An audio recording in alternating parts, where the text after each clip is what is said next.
सज्जनों, जिसको कुत्तों ने काटा नहीं, वो क्या जाने पीर पराई। आजकल आवारा कुत्तों के ऊपर जो है वो शहरों और बाज़ारों में मीडिया के ऊपर बड़ी बहस हो रही है। एक पक्ष जो है सुप्रीम कोर्ट के फैसले का समर्थन कर रहा है, जिसमें कहा गया है कि आवारा कुत्तों को किसी एक स्थान पर बंद किया जाए, उनके रहने सहने पर बंद किया जाए, उनकी सेवा वहीं पर की जाए।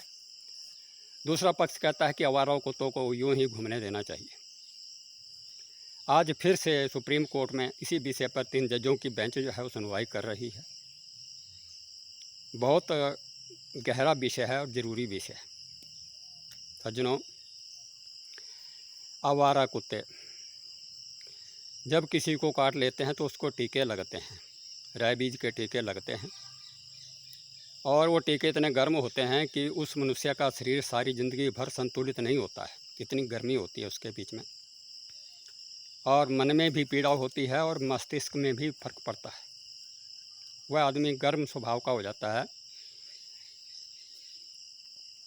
इसके साथ ही सज्जनों, जो बच्चे, जो बूढ़े, जो मोटरसाइकिलों वाले या गाड़ियों वाले इन आवारा कुत्तों का शिकार होते हैं, जब गाड़ियों के आगे कुत्ते आ जाते हैं, मोटरसाइकिल के पीछे कुत्ते दौड़ते हैं, बच्चों को खा जाते हैं, काट देते हैं। 6-6, 7-7 कुत्ते जो आवारा कुत्ते जो है किसी आते जाते राही पर टूट पड़ते हैं, उनको काट देते हैं, अस्पतालों में दाखिल होते हैं। तो जिनके बच्चे काटे जाते हैं उन माँ बाप को कितनी तकलीफ़ होती है। जिनके बुजुर्ग काटे जाते हैं उनको भी कितनी तकलीफ़ होती होगी। जो उनको स्वयं को कुत्ते काटते हैं और टीके लगते हैं, उनकी मन की जो स्थिति है, मनोदशा बहुत कठिन होती है, बहुत दुख देने वाली होती है।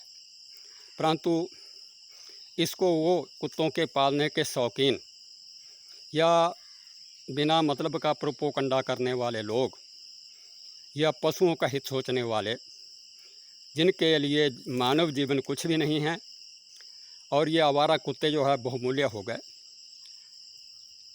वो इस चीज़ पर बहस कर रहे हैं, उनके विरुद्ध बोल रहे हैं।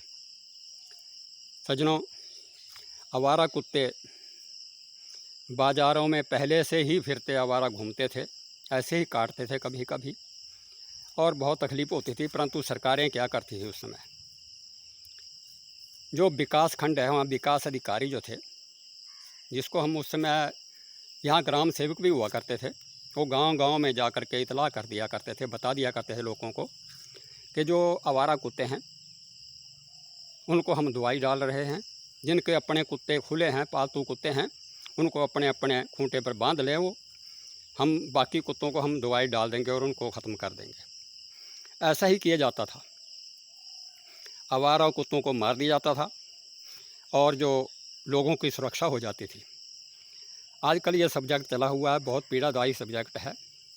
परंतु पाखंड करने वाले लोगों को भी, जो अपने आप को पशु प्रेमी बनते हैं, उनको भी ये सोचना चाहिए कि तकलीफ़ तो उनकी होती है जिनको कुत्ते काटते हैं, जिनके बच्चों को काटते हैं, जिनके बुजुर्गों को काटते हैं, जिनके स्वयं को काटते हैं।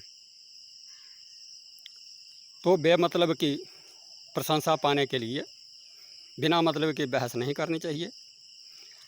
आवारा कुत्तों को या तो पहले की तरह ही, जिस तरह पहले आवारा कुत्तों को दवाई डाल दी जाती थी और दफना दिया जाता था मारने के बाद, या तो वैसी ही नीति अपनाई जाए, या फिर कुत्तों को वहाँ से बाज़ारों से, शहरों से, गांव से जो आवारा कुत्ते घूम रहे हैं उनको उठा करके जो उनके आश्रय स्थल हैं, शेल्टर होम जहाँ कहेंगे, वहाँ उनको पाला भी जाए, उनको भोजन भी दिया जाए और उनकी सुरक्षा भी की जाए। इसके साथ ही कुत्तों की नसबंदी भी की जाए, जिससे भविष्य में वो संख्या कम हो और ये बिना मतलब का खर्च जो है सरकारों के ऊपर भी ना पड़े, और आते जाते राहियों की, मुसाफिरों की, सबकी रक्षा हो। और जो हमारे छोटे छोटे बच्चे हैं जिनका बचपन खो गया है इस वजह से कि वो बाज़ारों में घूम नहीं सकते, फिर नहीं सकते, कहीं खेल नहीं सकते, उनका बचपन वो वापस आए और वो उस बचपन को अच्छे तरीके से जिए। इसी भावना के साथ जो है वीडियो आपकी सेवा में प्रस्तुत है। जय हिंद, जय भारत।